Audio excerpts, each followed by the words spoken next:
Quand le street art a-t-il commencé à être légiféré en Belgique? Alors, il n'existe pas de législation spécifique au street art. Donc, si on veut appliquer une protection pour les artistes qui pratiquent le street art, on va devoir se retourner vers les règles habituelles dans la matière, qui sont les règles par le droit d'auteur, les protections par le droit d'auteur. À l'inverse, il y a d'autres types de règles qui peuvent entrer en ligne de compte, en ce sens où le street art, il est apposé sur un mur, sur un immeuble principalement. Donc, de ce point de vue-là, il y a aussi le droit du propriétaire qui doit être pris en compte.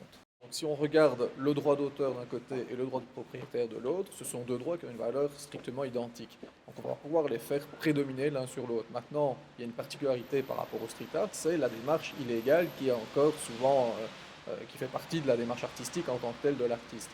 Évidemment, lorsqu'on est propriétaire et qu'on voit une fresque ou un simple tag qui est mis sur son mur, on n'a pas forcément envie de le garder.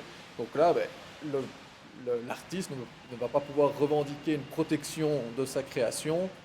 À l'inverse, si on se retrouve dans une situation où les deux parties se mettent tout à fait d'accord et qu'il y a un accord entre le propriétaire et l'artiste pour que la fresque soit réalisée, mais là par contre on se retrouve vraiment avec deux droits à valeur identique.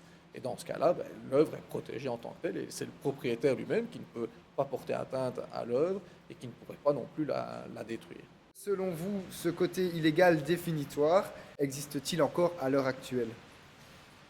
Bon, il s'agit d'un avis personnel, mais j'ai le sentiment qu'il tend à disparaître. Donc il y a de plus en plus d'artistes de street art qui maintenant font la démarche d'avoir l'accord avant de commencer l'œuvre, de commencer la fresque, qui demandent aux propriétaires s'ils sont d'accord. Il y a de plus en plus de villes qui soutiennent et qui prévoient des espaces qui sont justement faits pour le street art. Donc à ce moment-là, je ne pense pas non plus qu'il va y avoir une démarche, un développement juridique par rapport à ça, en ce sens où les parties, elles, sont tout à fait d'accord de faire la fresque à un endroit déterminé.